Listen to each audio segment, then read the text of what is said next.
I'm Keith Hudson, and I'm excited to be here with you to talk about the magic of MDFFS. Dynamic Forms for SharePoint is a customization tool built specifically to build custom SharePoint solutions, and you can learn it faster, build it faster, and run it faster than Power Apps. I've used it in SharePoint 2010, SharePoint 2013, and SharePoint Online. A few weeks ago, MDFFS 2.0 was released with exciting new features, including the ability to speed up development using your own AI. That's what I'm here to demonstrate for you today. Let's get started. Today we're going to create a simple new employee onboarding SharePoint list and customize the form using modern DFFS 2.0. Here are the steps we'll take. Step 1, we'll create a new list, call it EOB. We'll rename the list to Employee Onboarding. Then we'll rename the title column to Employee ID. Then we'll configure the new form by giving the AI tab a prompt. You can see it there on the screen. And then we'll paste the output from MDFFS into our favorite AI, and then take the JSON that the AI gives us and put it back into the MDFFS form. Here we go.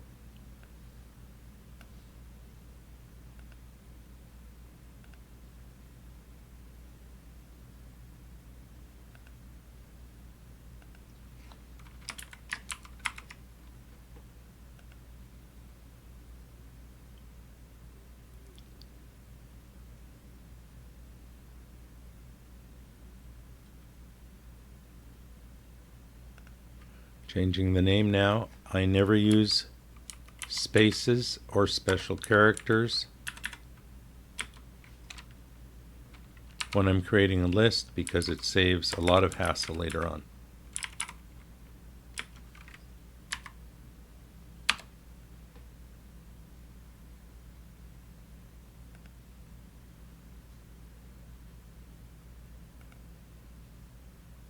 I'm going to go into list settings in the background to change the title field.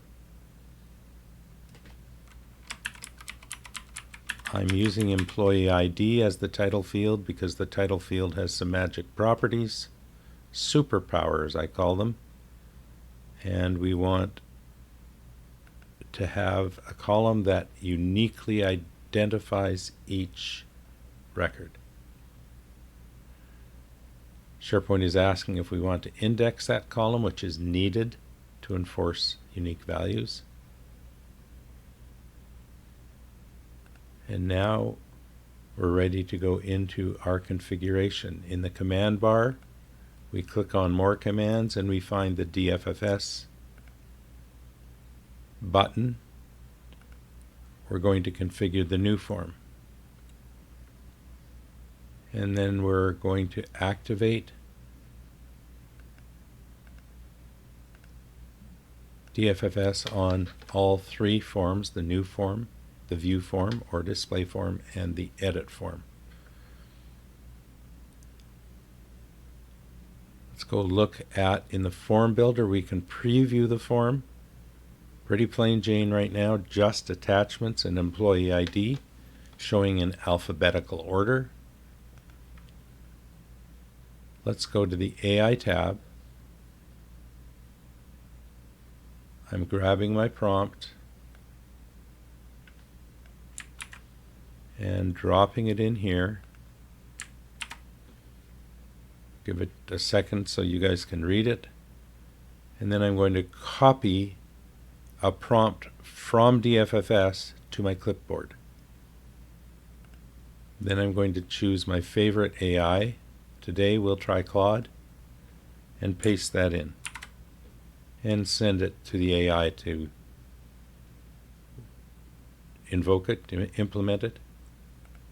While that's working on it, I want to show you how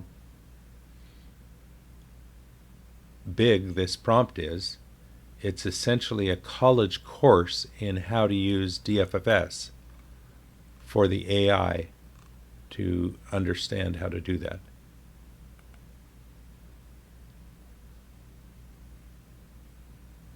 It might take a moment, so I'll probably speed this part of the video up.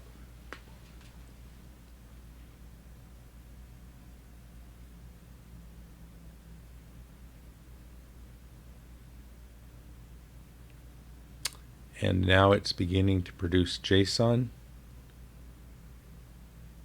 I'll chase the JSON down the screen as the AI produces it, just so you can see that it's doing quite a bit of work.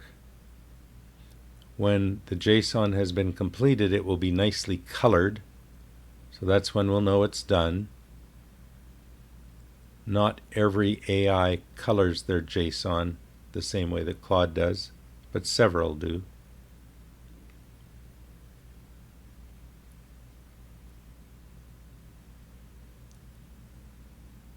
And unlike Copilot, JSON gives me a copy button even when I'm at the bottom of the response, so that's really nice. That means I can copy it, come back over here, choose Paste AI Response, and paste that in and import configuration. And now the JavaScript that runs DFFS is saying, oh, AI is suggesting all of these fields. Do you want them all? Or do you want to skip that and do something else?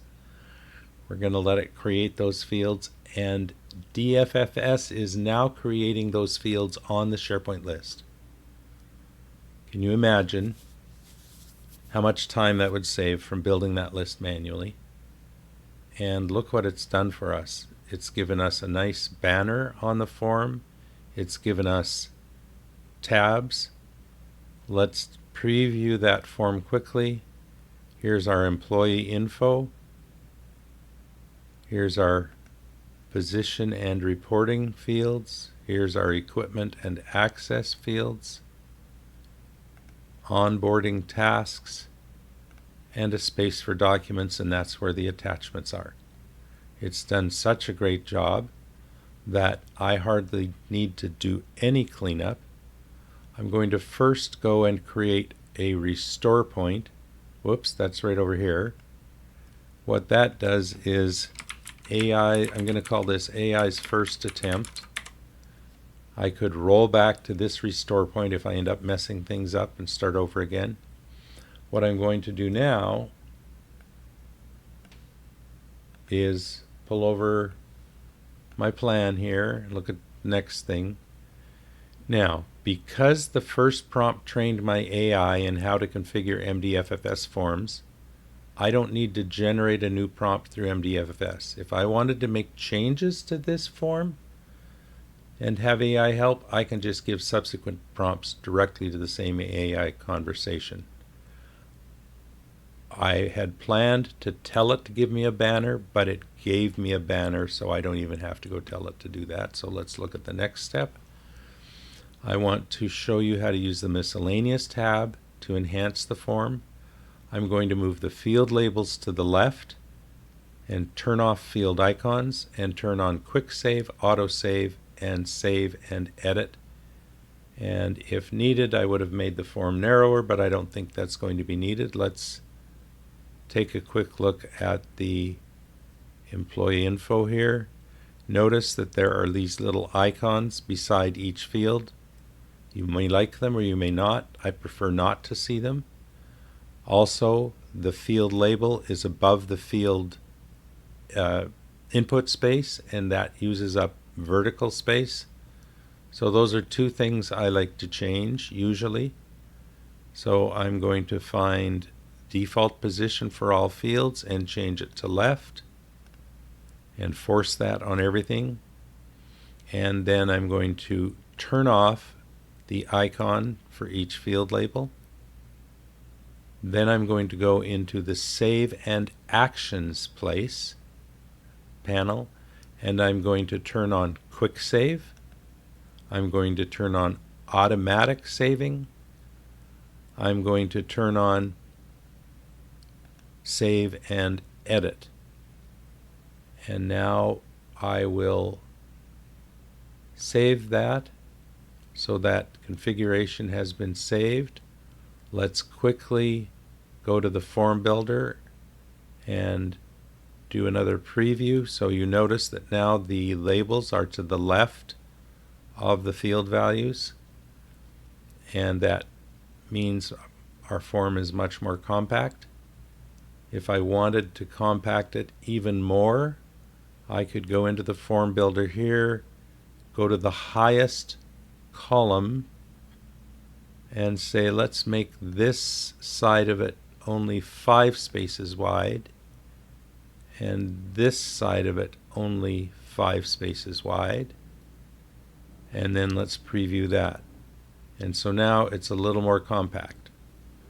Then I'll go ahead and save that, and let's exit and test our form. Before we do that, I'm going to edit this view so we see a few more fields. I want to have department. I want to have employee ID. I always like to have ID in my forms, and I change it to the first position. Let's make sure we put in first name and last name and the manager and probably job title. There we go. That's probably enough. I may want to slightly change the order of those.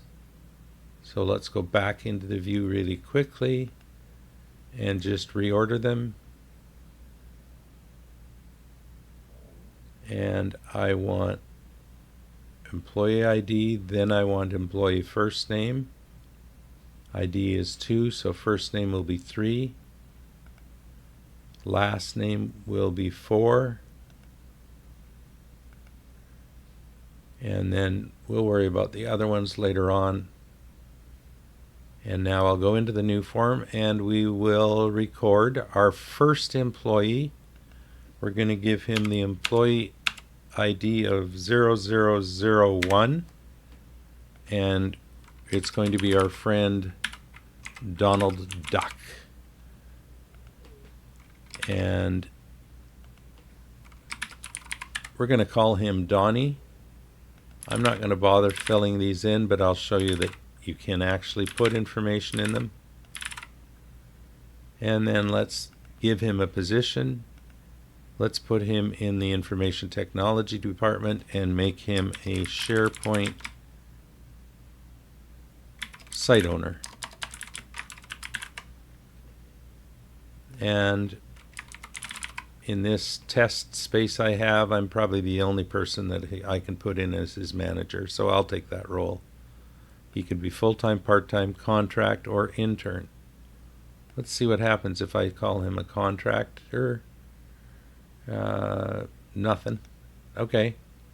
And work location, on-site, hybrid, remote. I'll leave it at hybrid. We'll start his start date at September 1st. And now I can either save and exit, or I can do save and open in edit mode, or I can do quick save.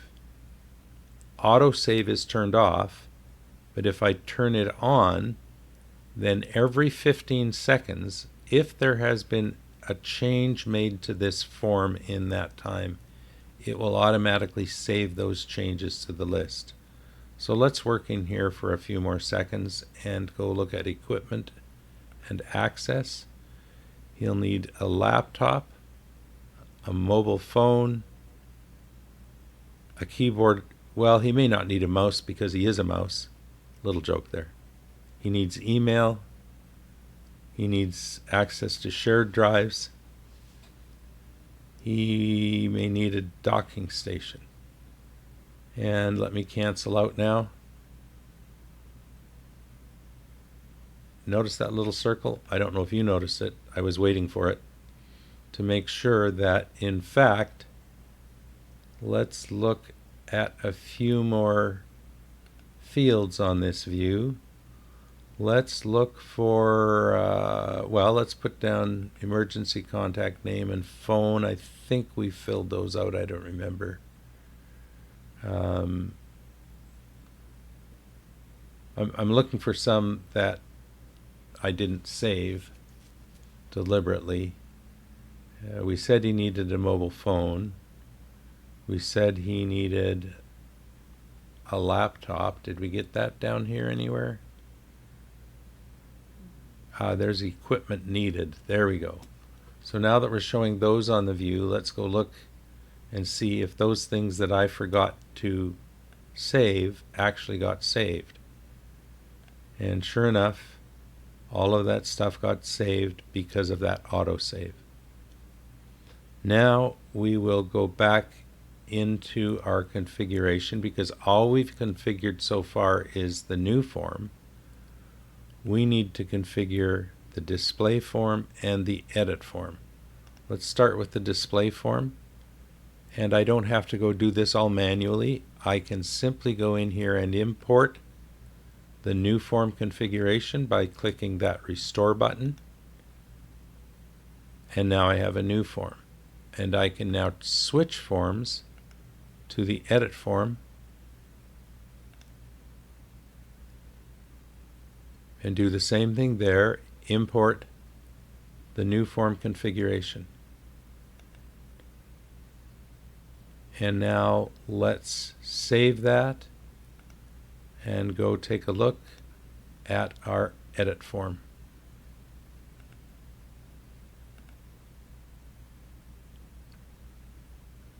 In less than 15 minutes, we've created a beautifully crafted form. We could change all of these fields. That's trivial, right? And we can organize it in different ways. There's many, many more capabilities I'm not showing you yet to be able to automate this, to generate emails, to do all sorts of things. But I wanted to share this introduction with you. Thanks for listening.